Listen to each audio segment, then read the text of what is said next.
Здраво, дечки, јас сум Кика. Добродојдовте во уште едно видео, уште една епизода на подкастот Гајле ми е. Денеска сме тука со Калија од Медуза. Здраво. Има работи да збориме за кој што ни е Гајле. Многу ни е Гајле. Значи, не верувам дека луѓето кои што ќе го гледаат ова не знаат што е Медуза. Меѓутоа, ајде да спомнеме за тие двајца што не знаат. Не верувам, мислам дека сигурно има многу луѓе што не знаат што е Медуза, пошто имаш широка публика. На кратко, Медуза е феминистичка платформа која што ја започнав пред 3 години. Као генерално работата се сведува на вебсајтот meduza.mk, каде што се објавуваат феминистички и не само феминистички, туку генерално прогресивни содржини секојдневно. А на таа содржина работат околу 30 авторки, кои што со текот на времето нормално се зголемуваа во својот број. Не почнавме така, сама на почетокот, ама платформата расте. И тоа е најопшто за што е Медуза и како луѓето ја гледаат во јавноста. Во позадина си како го има и тој менторски процес, затоа што многу од девојките првпат објавуваат ever на Медуза, па има тука еден процес на работење на текстовите, охрабрување, некојаш нели пишуваме на некои теми за кои што не е лесно да се пишува, особено не во прво лице. Така што и позади сцената има многу интересни за мене омилени работи што се случуваат како работата со авторките, а и од време на време излегуваме од овие зацртани редовни линии, правиме по некоја книга, настан, протез, зависи што ќе ни даде животот. Так. Ајде да спомнеме, јас одамна сакав да те повикам на подкаст. Меѓутоа сега има еден повод, а тоа е 3 години, така, роден ден. Па да го спомнеме и тоа, ќе биде отворен настан или како ќе биде? Да, ќе биде отворен настан. Всушност нашиот роден денот официјален е на 12 ноември. Меѓутоа ние сме познати по каснење и слично, така да традиционално е оваа година ни касни роден денот, ќе биде на 23 декември. Тоа е следниот четврток во Бистро Комедија од 8:30. Да, ќе биде отворен настан, така што сите се поканети. Веќе имавме еден обид пред 2 недели за настанот, но имавме некои technical issues. Така што да, сега се случува некако пред новогодишно. Јас сум многу возбудена затоа што лани не можевме никако да го одбележиме роден денот и паралелно и публикацијата годишна што ја правиме и што ти ја донесов тука. Така, тоа се ова е ланската, така? Да, ова е ланската. Оваа година. Да. Brand new. Преубави се. Прегорда сум, многу сакам кога ќе видам нешто едно е да работиш на дигитална платформа, као is very rewarding, преубаво е чувството кога ќе се објави било кој текст, ама кога ќе видиш онака испринтано, преубаво е чувството, и затоа сум превозбудена и затоа што како што спомнав лани не го одбележивме баш така роден денот како што сакавме. И сегаш е убаво, не знам, да се видиш со луѓето што те читаат, да се видиш со авторките што пишуваат, да не се гледаме реално често. И онака да се разменат малце импресии, искуства, малце танц. Емир Милова ќе пушта музика. Така што да, во еден дел ќе збориме поише за книгата, за како, не знам, што за Медуза ја обележила 2021, ужасна 2021 година. Така мала ретроспектива за темата на книгичката и после тоа така малце по неформална дружба. Так, дружба. Супер е тоа, јас лично не памтам кога последен пат асално сум отишла на некој настан или сум излегла од дома.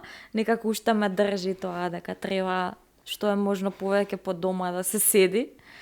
Али ова ќе биде супер настан. Да, ќе гледаме се нормално да бидеме внимателни, да биде се безбедно, ама едноставно имаме потреба да се гледаме едни со други, тоа е факт и само треба да се трудиме да го правиме тоа на окей начин што може во овие услови. Ама едноставно физичкиот контакт помеѓу луѓето е многу потребен, иначе отидовме. Дефинитивно, скроз. Сега јас ќе вратам еден чекор наназад. Ајде. Ќе те прашам едно многу тешко прашање. Што според тебе е феминизам? Да, ова е Тоа претешко е многу прашање. тешко прашање, затоа што мислам дека и во самото феминистичко движење има различни Струи. различни мислења. Некако, пример, јас со body positivity кога се занимавав и во самото body positivity движење има различни мислења и никој не знае да го дефинира и баш заради тоа што можеби нема една дефиниција, барем според мене, има многу луѓе кои што се абе тие само не знам, промовираат дебелина во случајов или промовираат само мразат мажи или не знам што. И затоа сакам да позборуваме на ова тема. Не, тоа е, мислам, да, тешко е прашањето, ама е многу битно, затоа што дури секогаш може да се дебатира на таа тема, а и многу луѓе всушност веројатно и не знаат баш што е феминизам, имаат нека идеја дека да се поврзува со мразење на мажи, одреден физички изглед, одредена сексуална ориентација или секакви небулози. А исто така многу често сум се сретнала јас со некои ставови као дека вие феминистките не меѓу себе не можете да се договорите што е феминизам, па ќе го не знам, ќе го менјате светот. Од мене, за мене всушност од секогаш тоа бил еден од многу убавите аспекти на феминизмот. Као едноставно феминизмот го гледам како некој чадор кој што буквално го има тој потенцијал да ги вдоми тие различни идеи, сваќања, искуства, доживувања и тој некој клеш да го земе како здрав. И тоа не може да се каже дека има една дефиниција на феминизам, иако не знам ако отидеш на Википедија ќе ти каже дека феминизам е сваќањето на светот како еднакво место за двата рода, да речеме, или нешто такво општо, или подолго нека дефиниција која што вклучува историско и современо движење за правата на жените и слично.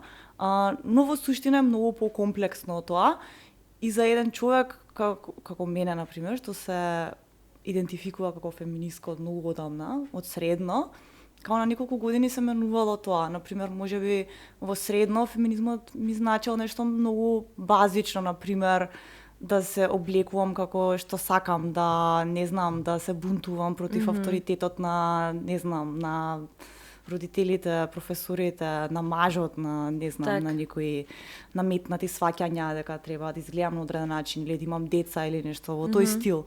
А потоа сум сватила дека не треба толку да се задржувам на личните искуства, дека всушност има една голема плејада на дискриминација, на неправди, на системска ужасна поставеност на нештата што никако не се поврзува со мене, бидејќи до некаде сум привилегирана жена. И едноставно го сваќаш како нека поширока општествена борба која што јас пробувам да ја рефлектирам преку нашето уредништво на Медуза, така што првата година многу се фокусиравме на тоа за да малку да ги разрешиме, како да кажем, овие дилеми и многу објавувавме онака едукативни феминистички текстови. Као што е феминизам, зашто е потребен, кои прашања се круцијални, можеби од историска перспектива за феминизмот, за историјата на добивање право на глас, не знам, и секакви од тој аспект. Ама започнавме се повеќе да шириме таа рамка и тоа е многу битно и многу е за мене круцијално. И сега едноставно може да се видат секакви содржини што можеби некој на прв поглед нема да ги поврза со феминизам, како не знам, климатска правда или нешто такво. Но тоа во суштина е тесно поврзано, зашто феминизмот е едноставно борба против моменталните структурни системски опресии кои што се случуваат како кон жената, така и кон други маргинализирани групи, така и кон планетата Земја. Така што едноставно има потенцијал да инкорпорира и мора да инкорпорира многу борби во себе. Да, и мислам дека убаво рече, веројатно во различни стадиуми во животот, тоа различно нешто ќе ни значи. Да, може и обратно нешто да значи. Као, например, не знам,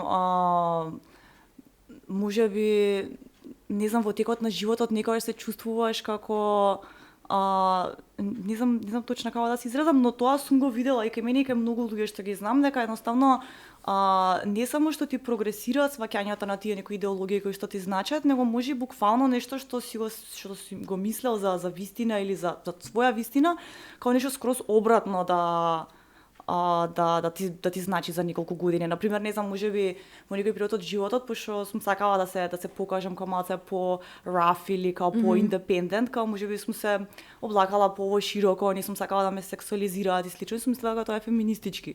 Да. После тоа може сум се осеќала скроз различно и сум сакала баш онака да се експресирам по сексуално и тоа сум го сваќала како феминистички чин исто така. Така што тоа се едноставно многу комплицирани ствари кога збориме за на лично ниво што ни значи феминизмот, но истото можеме да го видиме и на ниво на залагање и слично, затоа што едноставно секогаш мора да има простор за учење, као нормално дека пред 10 години не сум била свесна за одредени појави во општеството и слично, сега сум и сега тоа пробувам да го вклучам во мојата работа и борба, но тоа не значи дека тогаш не ми било гај, или едноставно не сум знаела, не сум била доволно свесна.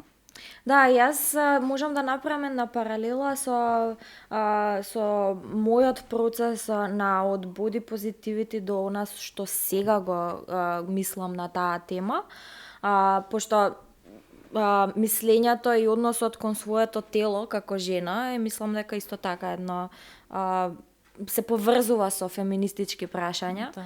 И сега за мене беше тоа еден процес каде што почнав јас со body positivity, со нели секое тело е убаво, секое тело е нели треба да си го сакаме телото, да бидеме самоуверени и сето тоа, да сега сум можеби сосема спротивно мислење од типот на не е важно телото. Дека сега повеќе одам на кај body neutrality го викаат, дека има многу поважни работи од тоа како ние изгледаме. И многу работи се сменија. Например, јас имав еден куп слики постирав цело време од телото, од голо тело, од полуголо тело и сето тоа, да сватам во еден момент дека и тоа на некој начин му дава премногу акцент сепак на телото, без разлика тоа како изгледа. А сега размислувањето ми е дека не е важно како изгледаш, многу е поважно, многу други работи се по нели која си, како размислуваш, што правиш во животот, дали си здрав нормално, мислам да се грижиш за себе си и сето тоа, меѓутоа не со акцент на изгледот и сето тоа. Да, те сваќам, јас искрено го имам следено доста движењето за body positivity, како и повеќето ствари што ги следам во тој домен. Важна ми е мене телесноста, мислам дека е некој круцијален дел од нашето сваќање на себе си, како доживуваме нашето тело, дали си дозволуваме да ни даде задоволство, дали го казнуваме, едноставно многу работи почнуваат од телото и заради тоа мислам дека е многу важно и мислам дека е многу важно body positivity движењето и мислам дека ти стварно имаш поместено работи со баш тие слики и сваќам како некој може да каже окей, каква е оваа промена, као гледаме полугола девојка што е подебела од некоја друга девојка и као демек што, ама не е така, едноставно потребно ние да ги гледаме луѓето во јавниот простор. Тоа истото е пред некој ден што имаше марш на црвените чадори, правата на сексуалните работници и работнички, многу луѓе не сваќаат што е таа потреба, чуму тоа искачање во јавниот простор, исто и со Скопје Прайд.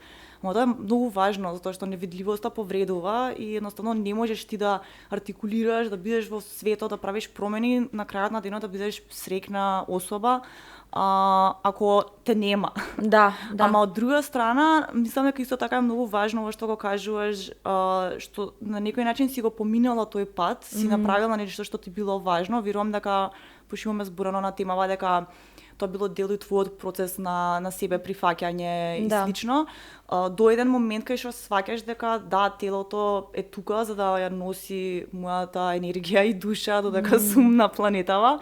И на крајот на денот као тоа што е внатре е многу поважно колку и да звучи ова како клише и но сепак тоа се две ствари што се еднакво важни некако, не знам, мислам дека не треба да ги хиерархизираме, затоа што многу мислам дека е важен нашиот однос кон сопственото тело, Да. за да правиме било што, но кон тоа сваќање, као едноставно кон прославување на телото за што едноставно е нешто што не држи, не носи, као Да. ни го носи животот.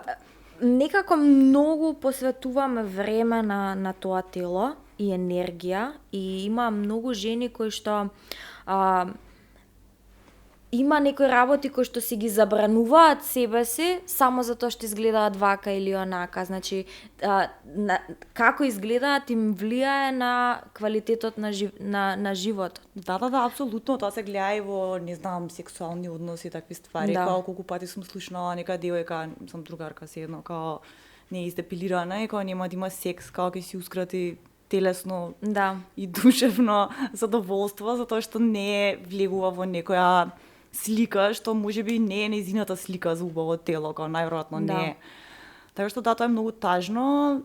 Не знам, као ти веројатно знаеш многу повеќе на оваа тема, јас имам од секогаш конфликтни ставови во однос на социјалните медиуми и женското тело и појави слично, нели имавме и еден разговор на прво па женско на оваа тема. Мислам дека се додека постои овој модус на живење и на наше презентирање, као така ќе се осеќам, као никад нема да може целосно да застапувам една страна, бидејќи е многу проблематично што обсесијата со физичкиот изглед е глобална манија и што ги користиме нашите ресурси, тела и слично за да продаваме ствари. Од друга страна и тоа е професија, зашто да не, значи не знам, премногу прашања и кога мислам дека е здраво само да се има тој разговор. Особено кога знаеме, како не знаеме, ама претпоставуваме како тоа влијае на младите девојки. Да, и мислам дека некако има многу луѓе кои што заработуваат од тие наши несигурности и од тоа наше сакање да го менуваме телото цело време. Да, апсолутно. И никогаш да не можеме да ја достигнеме таа цел и совршеност која што ја гледаме на Инстаграм или на други медиуми.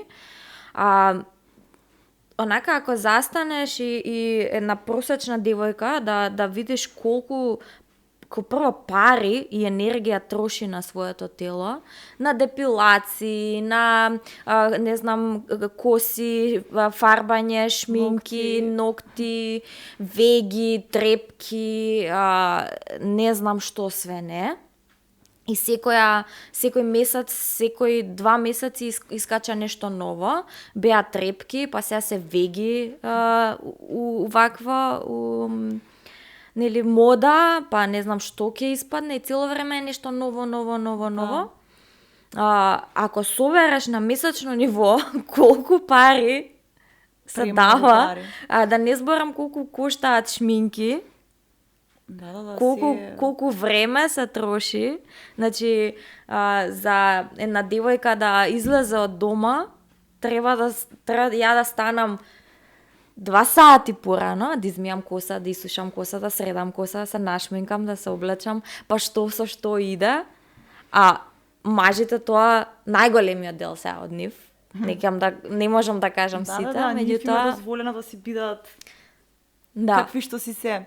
Да, мислам дека најпроблематичниот аспект во овој поглед е као не нашата желба да бидеме експресивни со нашите, не знам, стилови, да се китиме, да се мазиме, да ни биде убаво, него едноставно прашањето дали ако не го направиш ти тоа се осеќаш окей. И за повеќето луѓе сам одговорот е не, кога не се осеќаш окей. Не се осеќаш како себе си ако ја немаш таа персона.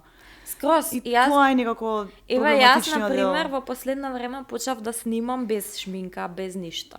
Значи, јас сум се појавувала на стори, на Инстаграм без шминка и сето тоа, меѓутоа, кога ќе седнам вака на подкаст или некоја видео да снимам, чувствувам притисок дека треба да се нашминкам, дека треба да... Да, јас го чувствував тој притисок. Да. No makeup. Да, no makeup, да. Или она минимална, ама сепак има шминка. Недостатоците да се покријат. Да.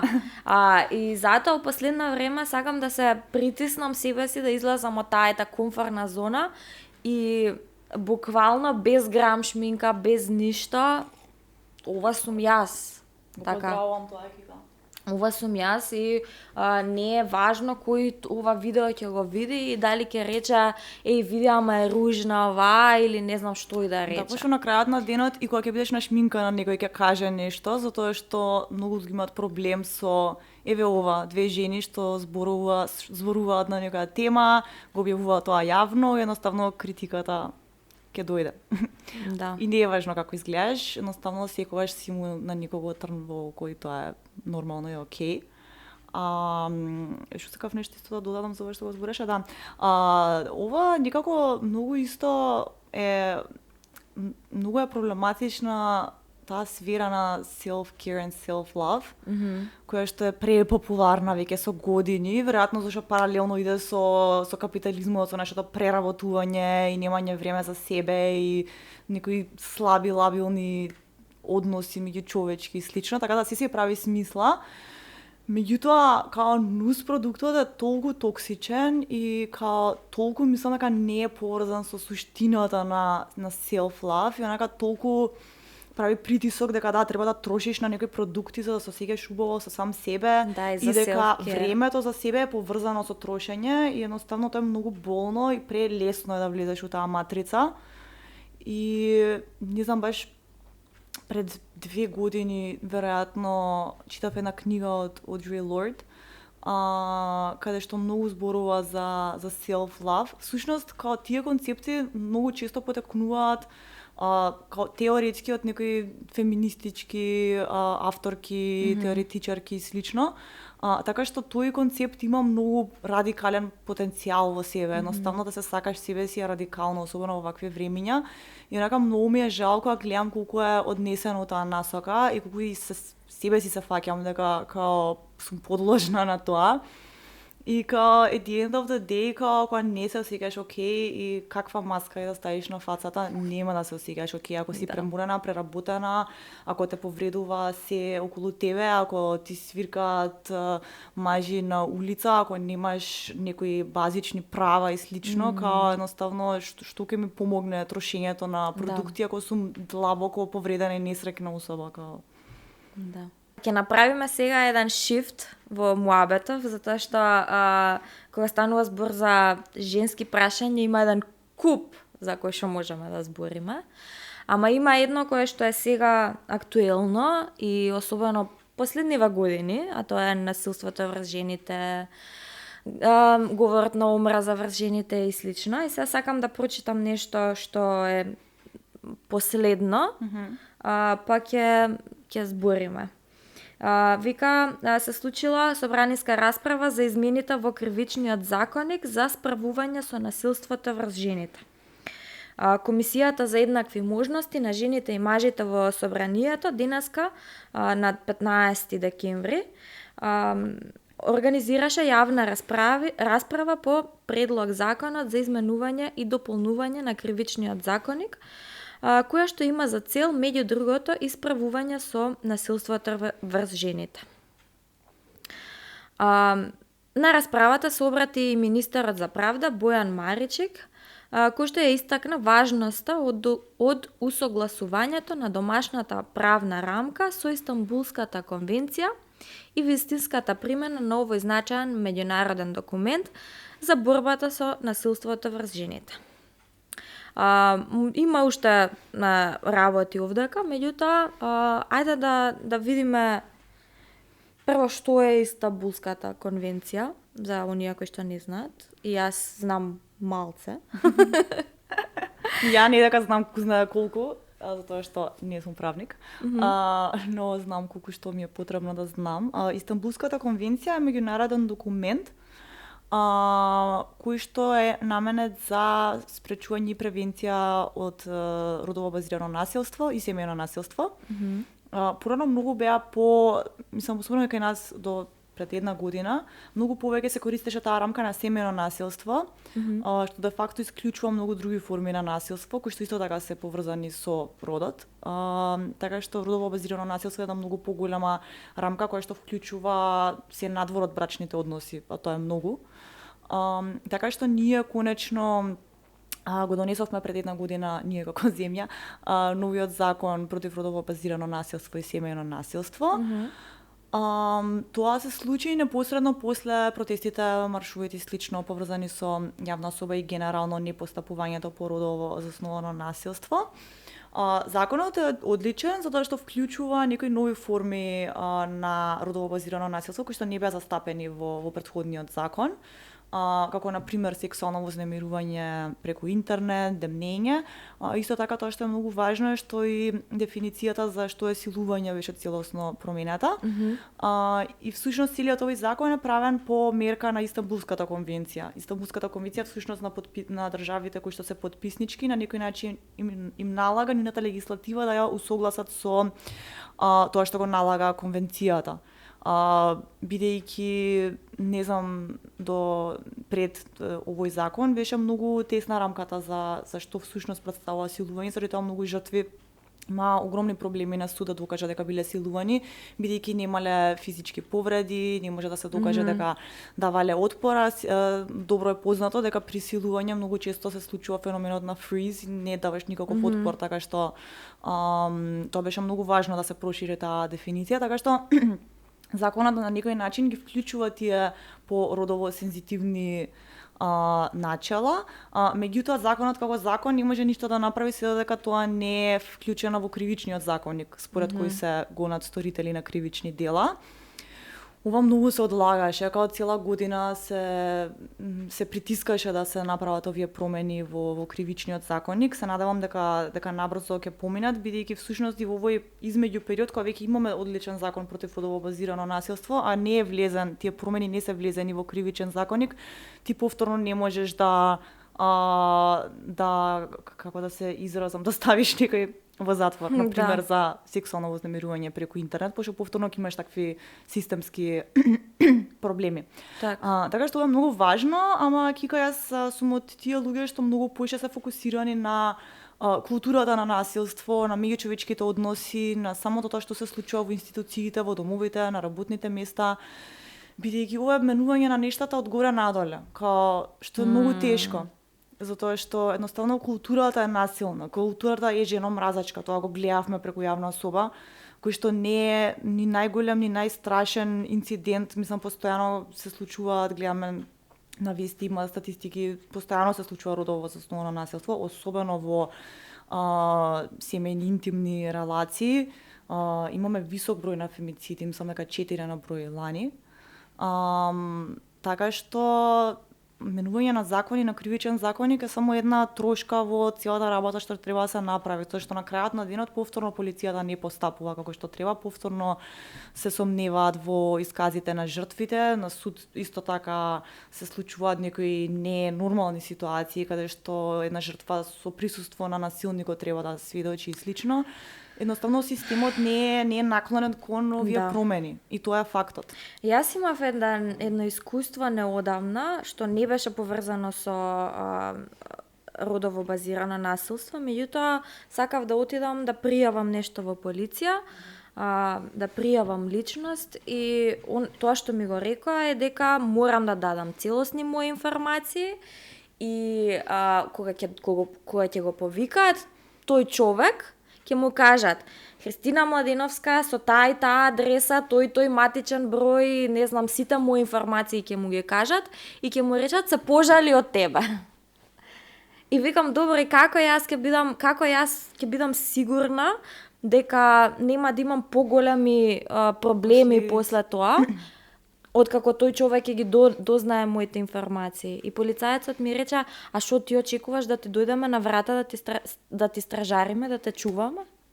Не можеме да ти гарантираме дека ништо нема да ти направи после тоа. Но тоа што најтрагично е што онака уопште не ме изненадува ова што ми го раскажуваш. И ја бев и како јас утре, тоа не беше некоја голема работа тогаш, меѓутоа да се случи нешто Па ја разбирам зашто не пријавуваат. Како јас да имам доверба да пријавам дека стварно ќе се случи нешто? Од друга страна, познавам жена која што беше во таква ситуација во семејно насилство и вика, не викам полиција затоа што ќе направи само полоша. Да, многу луѓе се на тој став и едноставно не е можно да видиш со кој друг став би биле. Затоа што премал е процентот на луѓе што се гонат за ваков тип на злосторства. И постои тој еден друг момент кој што жртвите едноставно се плашат да бидат осудени од својата околина. Едноставно ние стварно живееме во средина во која што жената е крива затоа што мажот ја тепа и тоа е факт, или затоа што е силувана, или затоа што се сликала на некаков начин. Имаше како да пријавиш во таква имаше еден атмосфера? пост на Медуза, коментари на постови, тоа сега за мене беше тоа, не знам, запрепастувачки е како ти на пост дека некоја жена била силувана, пишуваш коментари од типот и мрда опавчето, сама си го барала. Да, exactly. Така да, непријавувањето е многу природен феномен во овој поглед и заради тоа јас се чувствувам, не знам како да објаснам, као тешко ми е да охрабрувам жртви да пријавуваат, иако постојано го правам тоа, зашто на Медуза сум во контакт со особено помлади девојки кои што претрпеле некој вид на насилство или вознемирување. Јас нормално ќе ги упатам кон дали нека правна служба од Хелсиншки комитет или друга организација или психолошка, ако тоа им е потребно, нормално секогаш ќе им кажам да пријават. Ама нака дел од мене знае дека многу од нив, повеќето од нив нема да пријават, а и тие што ќе пријават едноставно може да имаат навистина лошо искуство. Да.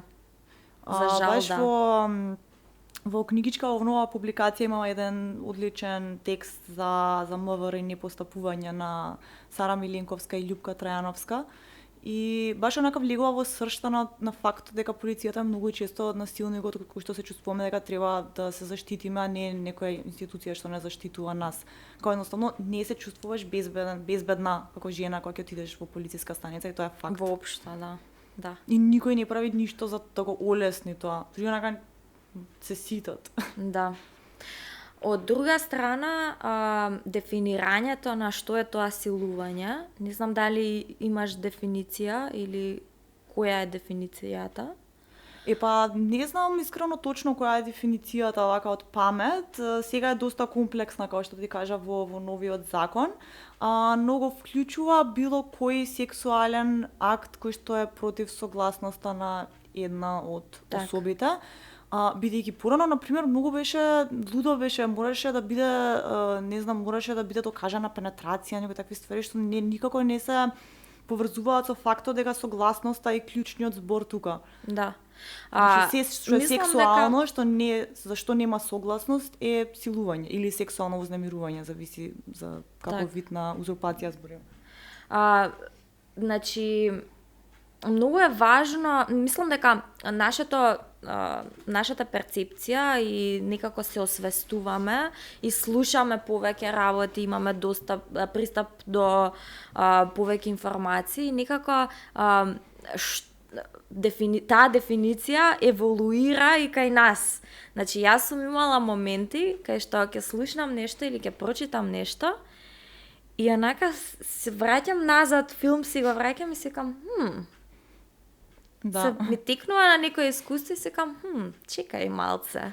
Да, тоа се случува. А во моментот ти не си знаел дека, едноставно не си го гледал тоа како силување или како нешто кое што, не знам, муабети од типот, ај малце само, или убедување пола сат.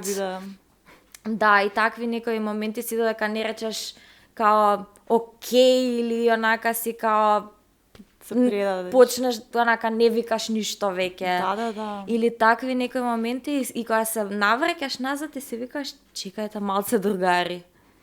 Чекај, што се случило во суштина. Да, те сваќам точно што збориш, ама во тој аспект мислам дека не е ни важно толку, мислам, јазикот е важен, ама не е важно толку ние конкретни дефиниции да знаеме за работите, затоа што како што каже ти тие работи се менуваат и сега на пример еве порано во законот ужасно било дефинирано силувањето, многу луѓе се повикуваат на тоа како нека официјална дефиниција што важи ете за еден контекст државен.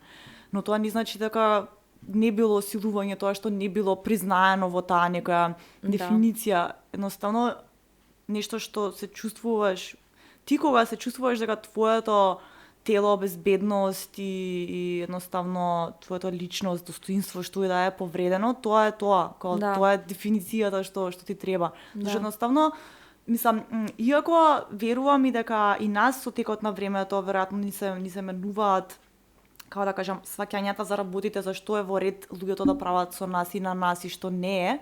И тоа се менува, но сепак верувам дека во моментот нешто не it didn't felt right.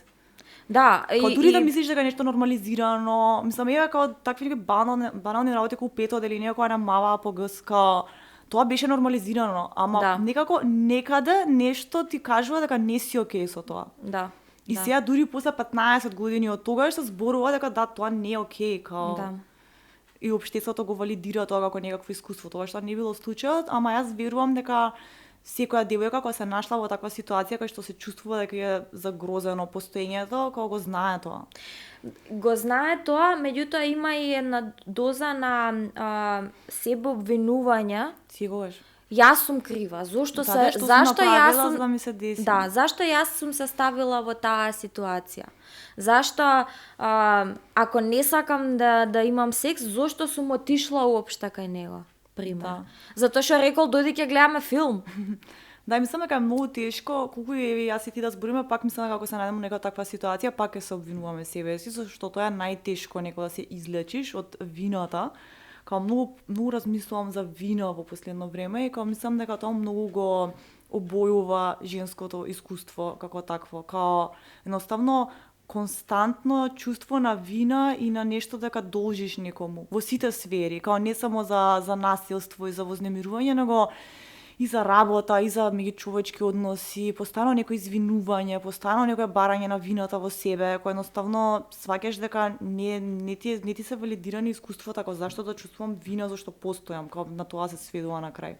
Да. И мислам дека тоа многу тешко да се отсечеме од тоа чувство на вина и тоа што го забележувам и што многу ме загрижува кај помладите генерации, од такви некои бранови кои што многу, како на пример тогаш кога беше со протестите, многу добивавме пораки, као по 100 на ден пораки добивав едно време, имаше многу случаи со девојки кои што биле силувани од својот дечко во средно да речеме. И не го нарекуваат тоа силување, не знаат како да го наречат, тоа што зборавме го немаат јазикот, но знаат дека едноставно биле ставени во ситуација во која што не сакале да бидат и сега не знаат што да прават со тоа, зашто многу од нив уште се со тие луѓе, а се чувствуваат повредено и не сваќаат зашто. И затоа што кога има ја силу како беше некој ја силувал мажот и имаш коментар како може мажот да силува.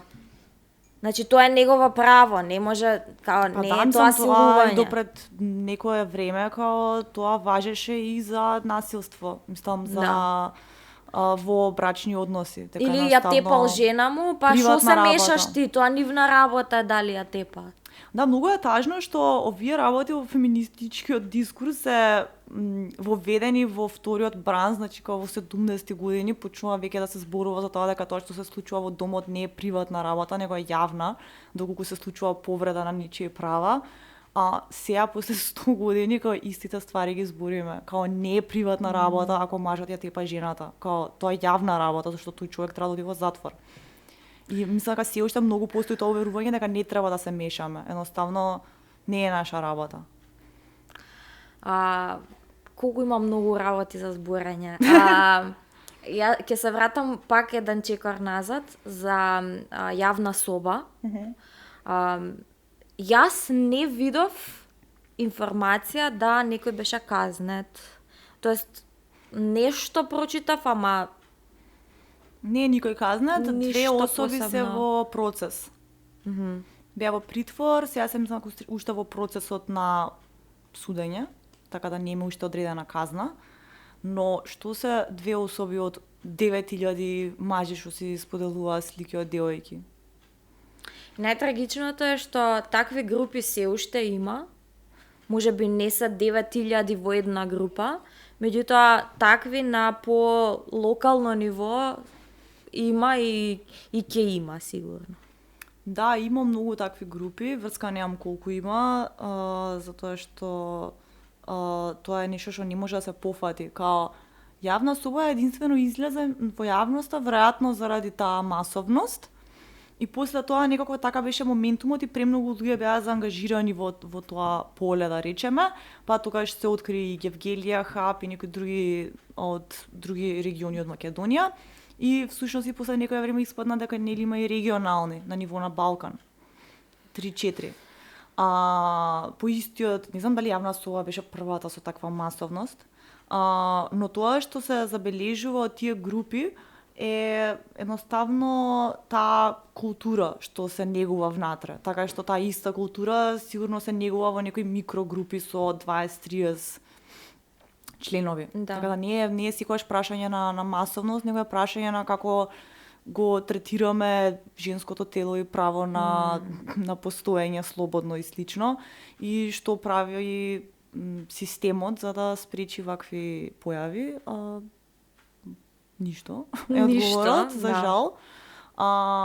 Нормално, можеби малку претерува, можеби има некои поместувања, но едноставно ќе повторам се работи за култура, ништо не се средува со бришење на една таква група, која сваќаш колку лесно овие системи може да едноставно влезат во полето и се веќе влезени на голема врата во полето на родово базирано насилство.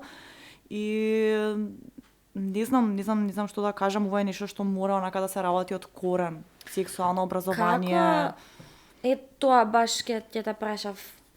Како мислиш дека сигурно нема ние да го решиме проблемот сега овде.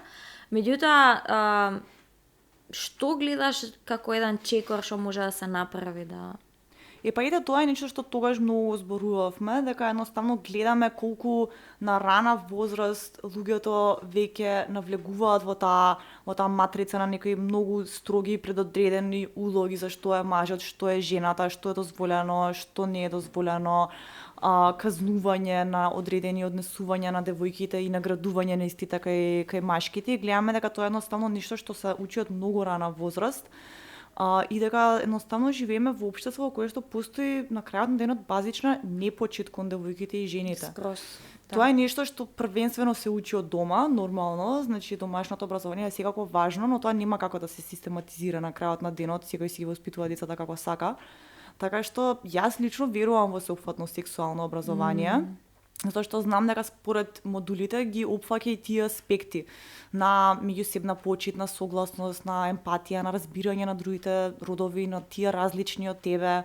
И не гледам друг начин, освен преку формално образование, на кој што нели можеме да се надеваме да израснеме луѓе кои што ќе се почитуваат меѓу себе и ќе разбираат дека не знам, дека сме сите различни, дека различноста е убава, дека не треба едноставно да ги омаловажуваш тие што се послаби од тебе, дека не треба да има хиерархија во друштвата, во школите и понатаму во животот. Така што тоа е една работа. Постојана едукација, медиумите се преважни, затоа што ја многу повеќе верувам во едукација на млади генерации. Но еве Медуза, например, има доста млада публика, но и не толку млада, као, не знам, еве, јас и ти веќе влагаме во некоја измеѓу генерација, така што и доста луѓе од овие генерации ги читаат нашите содржини и ние сме некаков алтернативен медиум и пробуваме нормално, не само што пробуваме, тоа го правиме постојано, тоа ни е работа. Да ги донесеме овие теми во јавното око, но и другите медиуми што се покомерцијални се многу важни, а тие многу често лошо известуваат за родово, не многу често, најчесто. И не само што лошо известуваат за родово базирано насилство, и дури лошо и за фемициди известуваат, значи за најонака грозоморните случаи, туку и генерално многу нехумано ги представуваат жените. Едноставно, многу малку медиуми креираат една слика за жените како комплексни, интелигентни битија кои што се полноправни членови на општеството. Така што, да, тоа е второто, као медиумите ги гледам како многу важен дел. И нормално би морала да кажам и постапувањето на институциите, но како голем циник во тој поглед го оставам за крај. Но тоа е факт, као жртвите може да се охрабрат само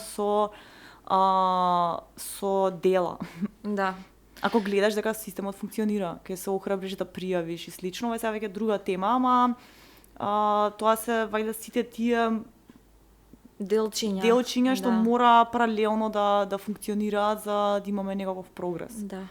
Јас мислам дека сексуалното образование е многу важно. Да.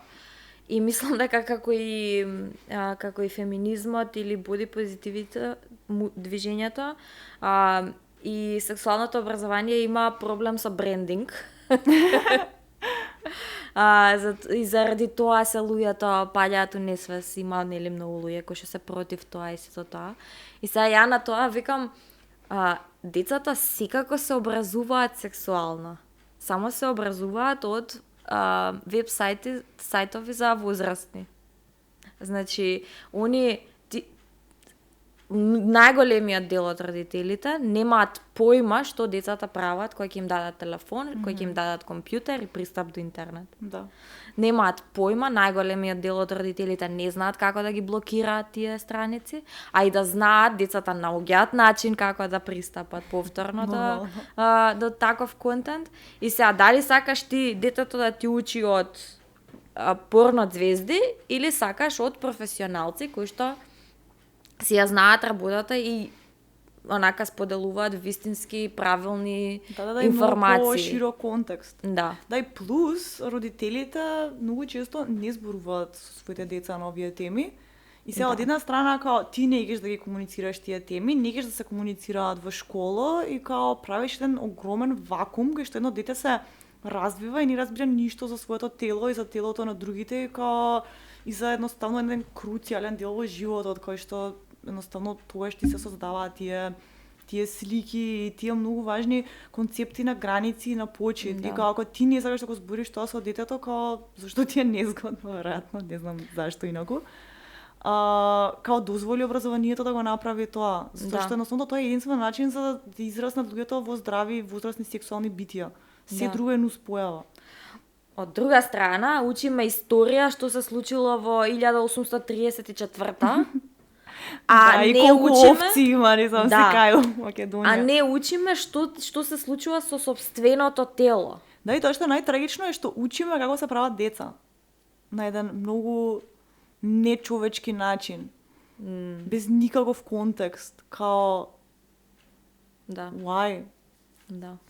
Знаеш, мене што ми е на интересна тема, ја имам претходно спомнато во подкаст, тоа е equality наспроти equity. Значи, еднаквост наспроти equity е нешто као да се земат во предвид различностите и да им се даде различно ниво на поддршка на луѓето. Меѓутоа пак да бидат, за да можат сите да добијат исто. Затоа што ние, како што спомна пример, ние сме девојки кои што се доста привилегирани. Има девојки кои што не ги уживаат истите привилегии како нас. Сега дали се работи за финансиски статус или самото место на живење и сето тоа. Многу ми е, тоа мене е интересен концепт, дури и кога се работи за мажи наспроти жени, има некои фундаментални разлики кои што ние не можеме да ги избегнеме. Не можеме ние да избегнеме дека една биолошка жена или како и да цис жена дека може да роди дете, а мажот не може. Сега не знам како се соодветните термини за да се вклучат тука и трансродовите личности. Меѓутоа имаме некои такви работи кои што треба да се земат во обзир, например за кога станува збор за работа и отсуство од работа кога една жена е бремена, колку тоа влијае врз одлуките за тоа дали да се вработи жена, дали да се вработи маж. Значи некои такви работи кои што се исто мислам дека битни прашања. Да. Тие односи, тие разлики ние не можеме да ги игнорираме и да викаме сите треба да бидеме еднакви. Да, не, мислам, тоа е веројатно една исто така од повеќето грешни перцепции за борбата за еднакви права или за феминизам и слично, дека ги анулира разликите меѓу луѓето. А баш онака со по-детално читање може да се увиди дека не е целта да ги анулира тие разлики, него баш да ги потенцира. Дека поради, не знам како да кажам, например, поради историската предност која што имаат мажите во буквално секое општествено поле, не е битно ти во моментот дали имаш отворена дискриминација кон жени или кон други малцинства во некое поле, туку прашањето е дали воопшто има искрираното општество средина за да може таа малцинска група да ги добие истите добра услуги што и дае како некоја мнозинска група, еве да речеме мажите во овој поглед. Така што некогаш системот мора проактивно да прави некои ствари како на пример во политичкиот живот што се прават квоти, зашто многу луѓе имаат против. Квотите се само премин. Квотите се едноставно метод за народот да се навикне дека и жена може да води политика. Дека политичарка исто како и политичар. Не исто, скроз различно, туку дека тоа легит изборна професија за една жена, затоа што многу луѓе едноставно, иако кај нас веќе се менува јавното мислење, мислам дека според некои последни истражувања, мислам дека се поприфатливо има на луѓето да видат жена во таква улога. Меѓутоа, тоа е еден долг пат каде што луѓето не се охрабруваат да гласаат жени затоа што не гледале жени во политика. Да. Мислам, ти не може таа позиција да изедначиш со маж што буквално го има смислено начинот на кој што се води јавната политика и од секогаш ги окупирал јавните институции. Така што квотата не е дискриминаторска кон мажите, него едноставно им подава рака на жените за да може да се вклучат во јавниот живот во кој што едноставно порано немале шанса воопшто тоа да го прават. И сега иако има таа шанса на хартија, културата не им дозволува да бидат таму во толкав број. Иако нешто ни го покажува тоа се последните локални избори каде што имаме 3 градоначалнички на ниво на држава. Така што едноставно понекогаш не можеме да негираме дека мора да имаме различен третман на различните групи во општеството како би се осигурале дека ги имаме тие исти, не знам дали можности е зборот, но сличен исход. Да. Многу банален пример е кога еве на дейт да се плаќа пола-пола или жената да плати, сме свесни дека има, не знам, gender pay gap, имаме многу нееднаквости кога станува збор на професионално поле и слично. Тоа е еден само банален пример кој и не е толку банален затоа што тие интимните односи се многу важни индикатори за општо нашиот живот, така да не мислам дека тоа е банален пример, мислам дека баш тој пример има толку многу страни преку кои што се гледаат овие борби, како на пример не знам, као ако некогаш било ако некоја жената не била воопшто во можност да плати, потоа било срамота за една жена која што заработува да му дозволи на мажот да плати, за сега веќе жената сама да биде као чекај малце, ти заработуваш многу поише од мене, така да зашо да платиме еднакво као. Да. Така што онака се гледа едноставно како се развиваат овие работи, дури имаше еден бар во Лондон кој што наплаќаше различно за мажи и жени процентуално според гепот. Тоа беше поише како заебанција. Али да, сакам да кажам дека во секое поле може да се увидат тие ствари. Добро е што ги даде и овие примери со бременост и слично, бидејќи таму многу гледаме колку едноставно разликите кои што си ги носиме како човечки битија се важни во нашето отстварување како луѓе и прашањето на колку долго да биде мајчинското отсуство, татковско отсуство, колку да биде. Ние си уште тука, не знам, живееме во една средина кај што најчесто жените го користат отсуството и после тоа имаат многу проблеми за да се вратат на истата позиција, се случува да се вратат на пониска позиција и слично, мажите воопшто имаат прекин во работата и тоа нормално дека ќе има ефект на професионалниот живот на една жена. Така што едноставно во некои погледи не сме и биолошките разлики во некои погледи се важни за едноставно како колку имаме можност да напредуваме и да се отствариме како личности. Ако системот ни дава пречки заради тоа што сме различни. Да. Има многу работи. Значи, што многу прашања, ама за овој пат би завршувала некаде тука. Би привршила некаде тука. Многу лошо го кажав. Ќе спомнеме уште еднашка за настанот, за роденденот на 23-ти, четврток. На 23-ти, четврток, се што ќе дојдат ќе може да си ја добијат оваа книга. Што покажавме. Но некој ако ја сака, не може да дојде, исто може да ни пише на Инстаграм, лани така правевме, па ќе се договориме за достава. Оваа книга има многу интересни есеи од изминатата година, всушност покрива многу од темите кои што сега и тука ги начнавме.